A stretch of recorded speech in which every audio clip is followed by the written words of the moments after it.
Willow Creek was a town where time seemed to drift along with the current of the creek itself. It was a place where change came slowly, like the changing seasons. Professor Emeritus, a retired history professor, fit perfectly into this tranquil setting. His days were spent in his beloved study, surrounded by towering bookshelves and the comforting scent of old paper. The professor's study was his sanctuary, a place where the weight of history rested lightly on his shoulders. He would spend hours poring over ancient texts, his fingers tracing the faded ink as if trying to draw out their secrets. The walls were adorned with maps and faded photographs from his travels, each one a memento of a past adventure. The professor had always been a storyteller. His eyes, though crinkled with age, still held a youthful twinkle, especially when he spoke of the past.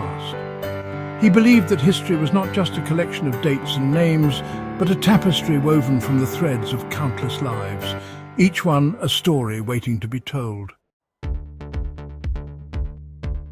Grandpa, I love the smell of these old books and the way the sunlight dances in here. It feels like we're stepping into another time. Alex, the professor's grandchild, was a frequent visitor to the professor's study. Alex loved the smell of old books and the way the sunlight streamed through the window, illuminating dust motes dancing in the air. The study felt like a portal to another time, a place where imagination roamed free. Alex, with a thirst for adventure inherited from the professor, would sit enthralled, listening to the professor's tales of ancient civilizations and lost cities.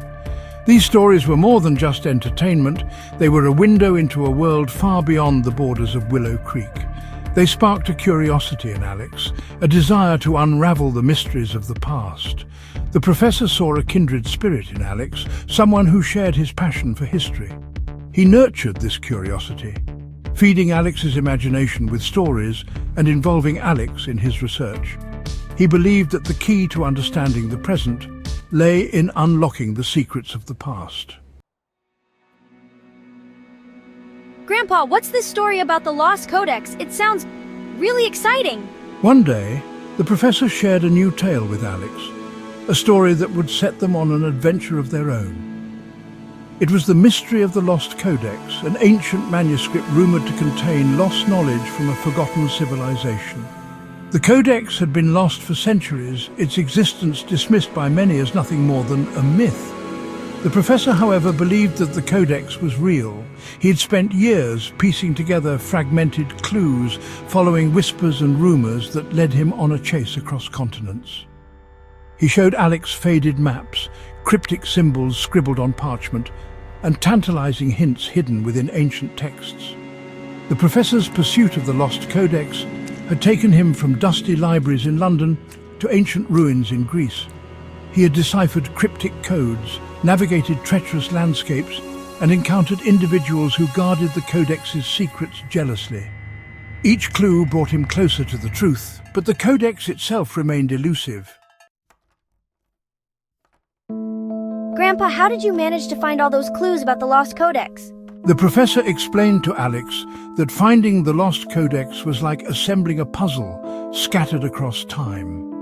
Each clue was a piece of the puzzle, and understanding the languages of the past was the key to fitting those pieces together.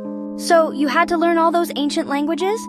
Latin, Greek, ancient Egyptian hieroglyphics, the professor had delved into them all, unlocking their secrets to reveal the clues hidden within. He showed Alex how these languages were not just collections of words, but intricate systems of symbols and grammar, each with its own unique logic and beauty. Wow, that's amazing.